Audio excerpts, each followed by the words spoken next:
بے شک اللہ اپنے بندوں پر بڑا ہی مہربان اور نہایت ہی رحم کرنے والا، رؤوف اور رحیم ہے، بڑا مہربان ہے، کرم فرماتا ہے۔ اللہ تعالیٰ اپنے بندوں سے بڑا جلد راضی ہو جاتا ہے۔ وہ اپنے بندوں کو بہت زیادہ مشقت میں نہیں ڈالتا۔ وہ اپنے بندوں سے اپنی نعمتوں کا بدلہ نہیں چاہتا۔ بہت سخت مشقت والی عبادتیں نعمتوں کے بدلے نہیں چاہتا، وہ بڑی جلدی رحم فرماتا ہے۔ اللہ تبارک و تعالی اپنے بندوں کے حق میں رحمت والے فیصلے کرتا ہے، درگزر والا معاملہ فرماتا ہے۔ جگہ جگہ قرآن مجید میں اللہ تعالیٰ نے اپنے بندوں پر رحمت کرنے کا ذکر فرمایا ہے۔ ان اللہ یغفر الذنوب جمیعا، فرمایا بے شک رب تمہارے سارے ہی گناہ معاف فرما دے گا۔ تم نا امید نہ ہونا، وہ معاف کر دے گا تمہیں۔ کچھ غلطیاں ہم کرنا نہیں چاہتے پر ہم سے ہو جاتی ہیں، کچھ دل ہم توڑنا نہیں چاہتے پر وہ ٹوٹ جاتے ہیں، ہماری مجبوری ہوتی ہے ٹوٹ جاتے ہیں۔ رات کو اس کی بارگاہ میں ہاتھ باندھ کے کشکول طلب دراز کر کے خوب استغفار پڑھنا چاہیے کہ مالک بندے ہیں نا، کیا کریں، نفس کا ساتھ ہے، دنیا کا ساتھ ہے، خواہشات نفسانیہ، مالک معاف کر دے۔ درد سے توبہ، رسم نہ ہو، کہانی نہ ہو، لفظ نہ ہو، جملے نہ ہوں، اور جناب ایسے لوگوں کے بیچ بڑے ہاتھ باندھ کے اور بڑا کوئی ضرورت نہیں، آپ اکیلے اپنی چارپائی پہ بستر کے اندر منہ دے کے بھی درد سے کہیں گے نا معاف کر دے، تو وہ تو مہربانی بڑا ہے۔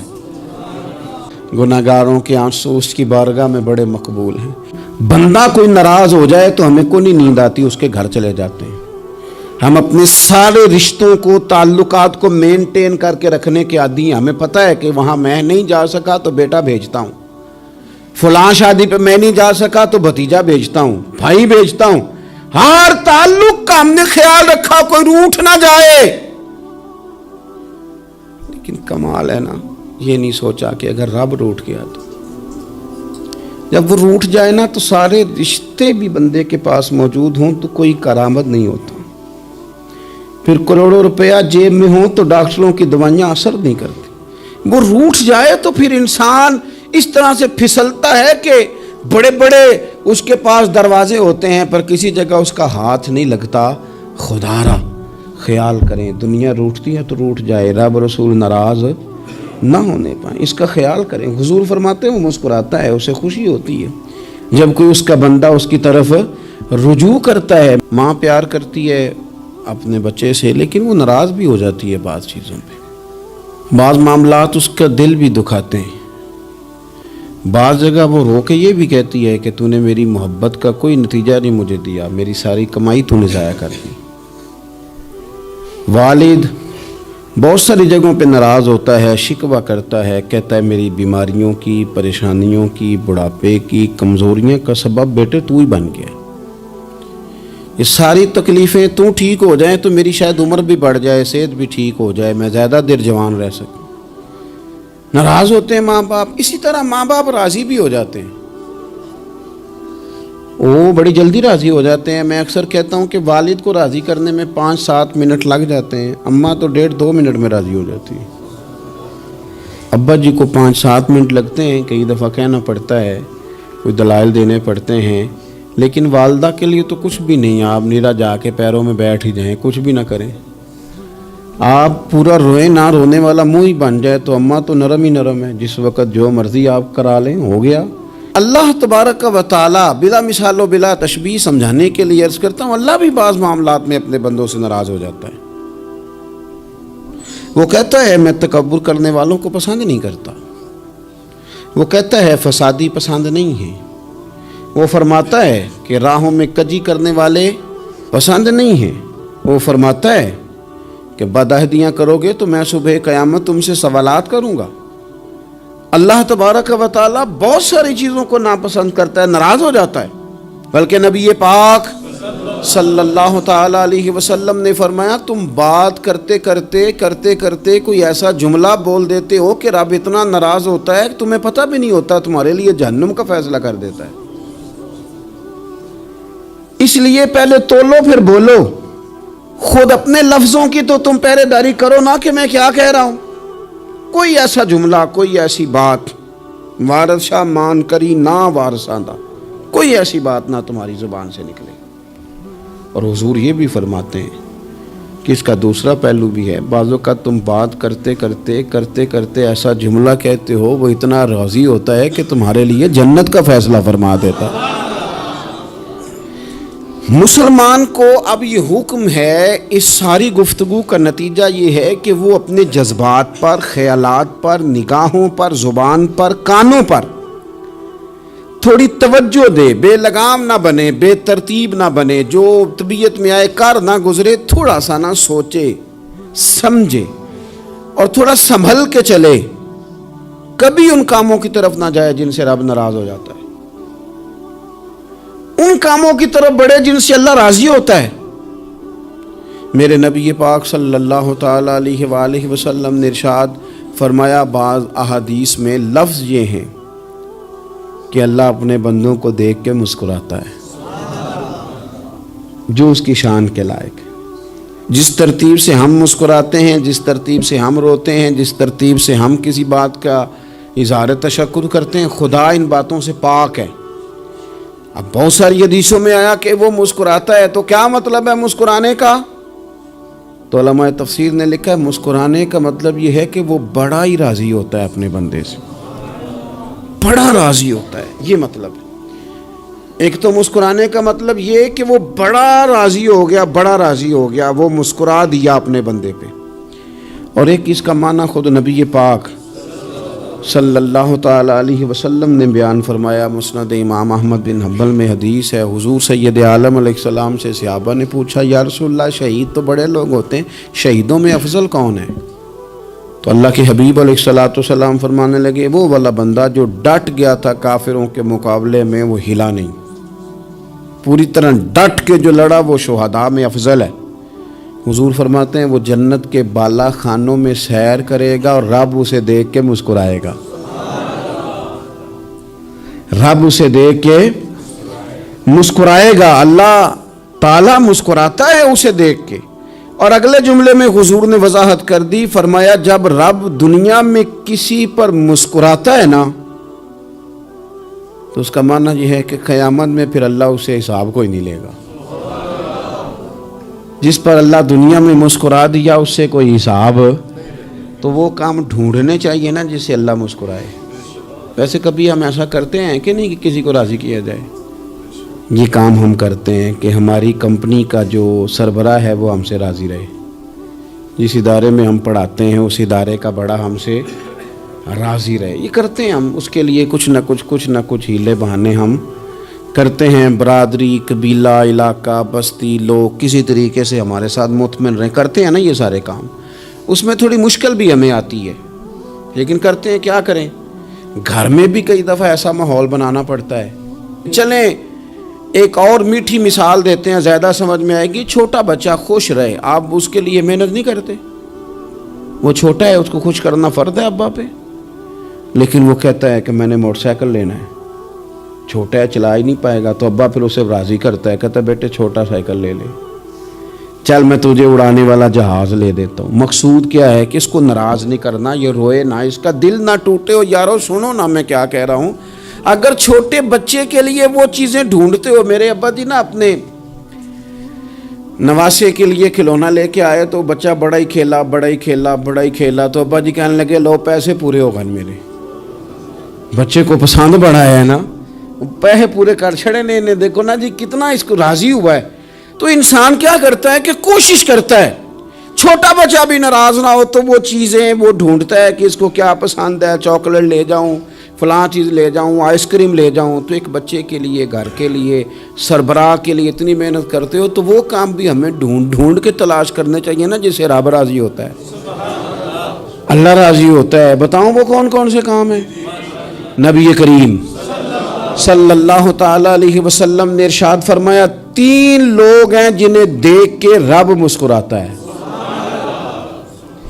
یا رسول اللہ صلی اللہ علیہ وسلم وہ کون سے؟ تو محبوب فرمانے لگے ایک وہ بندہ ساری مخلوق سوئی ہے، آدھی رات ہے، رات کا پچھلا پہر ہے، اس نے اٹھ کے وضو کر لیا، مصلی پہ کھڑا ہو گیا خدا کی یاد میں. فرمایا اسے دیکھ کے رب مسکراتا ہے جو اس کی شان کے لائق ہے.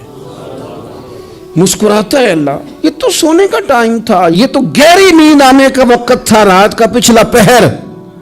رات پوے تے بے درداں نو نیند پیاری آوے تے درد منداں نو یاد سجن دی ستیاں وی آن جگاوے.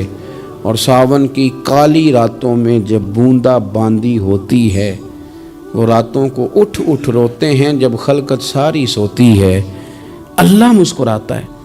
اور سننا میرے بھائی، میرے نبی پاک صلی اللہ تعالی علیہ وسلم فرماتے ہیں جب مسلمان نماز کے لیے صفیں بناتے ہیں نا، ترتیب لگ رہی ہوتی ہے، اب اللہ کی بارگاہ میں کھڑے ہوں گے، قیام کریں گے، رکوع کریں گے، سجود کریں گے. فرمایا جب مومن صفیں بناتے ہیں تو رب دیکھ کے مسکراتا ہے، مسکراتا ہے. کمال ہو گئے عروج بندگی کا، جب بندے کو دیکھ کے رب مسکرائے. خدا بندے سے خود پوچھے بتا تیری رضا کیا ہے، مسکراتا ہے. اور میرے نبی پاک علیہ السلام فرماتے ہیں جب مجاہد جہاد کے لیے صفیں سیدھی کرتے ہیں، آج تو یہ رب کے نام پہ مرنے ہی آ گئے، یہ صفوں میں کھڑے ہوں گے، ترتیب سے لڑیں گے، ترتیب سے گلا کاٹیں گے کافروں کا یا شہادت لیں گے. فرمایا جب جہاد کے لوگ صفیں بناتے ہیں تو رب انہیں دیکھ کے مسکراتا ہے. کتنے نصیبوں والا وہ بندہ ہے جسے دیکھ کے مسکرا دیا. او یار کبھی تیرا بیٹا تیرے سامنے مسکرائے نا چھوٹا تو تیرا دل باغ باغ ہو جاتا ہے. تیری ماں بیمار کسی ایک دن صحیح طرح ہنس پڑے تو طبیعت خوش ہو جاتی. مجھے بتاؤ نا جس کا رب بھی اسے دیکھ کے ہنس پڑے جو اس کی شان کے لائق ہے، کیا اس بندے کے نصیبے ہیں، کیا اس کے مقدر ہیں. آپ اس مقام پر اپنے آپ کو لائیں. اب دیکھیں نا یہ حدیث آپ نے سن لی، اب ہم نے نا اس طرح صفحے نہیں بنانے جس طرح ساری دنیا، اب ذرا صفحے بھی شوق سے بنائیں گے. آپ ذرا تھوڑا سا شوق پیدا کریں گے، بھئی یہ تو میں وہ کام کرنے لگا ہوں جسے دیکھ کے رب مسکراتا ہے. نبی پاک صلی اللہ علیہ وسلم نے فرمایا جب کوئی بندہ توبہ کرتا ہے نا، ہم توبہ کا رٹا لگاتے ہیں، یا اللہ میری توبہ یا اللہ. اور توبہ کا تو مطلب یہ ہے کہ پچھلے گناہوں سے پکی توبہ، آج کے بعد یہ غلطی نہ کرنے کا پکا وعدہ. تو نے ساری شب برات رو کے گزاری ہے، بتا سویرے جھوٹ جوڑنے کا ارادہ ہے تیرا؟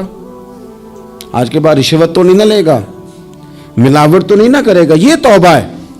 اور اگر سارے کام اسی طرح کرنے تو پھر یہ توبہ کا رٹا ہے، تو جتنا مرضی لگاؤ. حضرت علی بن ربیعہ رضی اللہ تعالیٰ عنہ فرماتے میں مولا علی کے ساتھ تھا، مقام حرہ کی طرف جا رہے تھے، حضرت علی نے ہاتھ اٹھا کے دعا مانگی ہماری تعلیم کے لیے. ورنہ حضرت علی ہم صحابہ کو محفوظ عن الخطا تو مانتے ہیں نا. ہاتھ اٹھا کے کہا اے اللہ ہمارے گناہ بخش دے، تیرے علاوہ کوئی معاف کرنے والا نہیں. اور پھر حضرت علی آسمان کی طرف دیکھا اور دیکھ کے نا حضرت علی بن ربیعہ کو تو مسکرائے. حضرت علی بن ربیعہ کہنے لگے حضور مسکرائے کیوں ہو؟ فرمانے لگے ایک دن میں حضور کے ساتھ اسی طرح آیا تھا، اسی طرح حضور نے دعا فرمائی تھی ہماری تعلیم کے لیے، اور پھر حضور مجھے دیکھ کے مسکرائے تھے اور فرمایا جب کوئی بندہ رب کی بارگاہ میں اس طرح استغفار کرتا ہے تو رب مسکراتا ہے اور مسکرا کے فرماتا دیکھ لو میرے بندوں کو پتا ہے کہ میرے علاوہ معاف کرنے والا کوئی نہیں. انہیں پتا ہے، تم اس کی بارگاہ میں رجوع تو لاؤ، آؤ تو صحیح دو آنسو لے کر. اقبال کہتے ہیں کہ موتی سمجھ کے شان کریمی نے چن لیا، قطرے دو گرے میرے ار کے انفال کے. دو میں نے آنسو بہائے تھے تو اس کے کرم نے تو موتی سمجھ کے چن لیے. میرے نبی پاک صلی اللہ علیہ وسلم مثال دیتے ہیں، فرمایا ایک آدمی صحرا میں جا رہا، صحابہ سے حضور خطاب کر رہے ہیں. فرمایا ایک آدمی صحرا میں جا رہا تھا، اس نے اپنی اونٹنی پہ کھانا پانی پیسے ہر چیز رکھی ہوئی تھی. صحرا تھا بہت بڑا، درمیان صحرا کے گیا تو تھوڑا سا سستانے کے لیے آرام کرنے کے لیے اونٹنی سے نیچے اترا. اب اس نے اونٹنی کی لگام اونٹنی کی نکیل اپنے سرہانے کے نیچے رکھی، ہاتھ کے ساتھ پکڑی اور سو گیا. تھوڑی ہی دیر کے بعد جب اس کی آنکھ کھلی تو دیکھا اونٹنی غائب ہے. صحرا میں وہ پیدل نہ آگے جا سکتا ہے نہ پیچھے جا سکتا ہے، نہ دائیں نہ بائیں،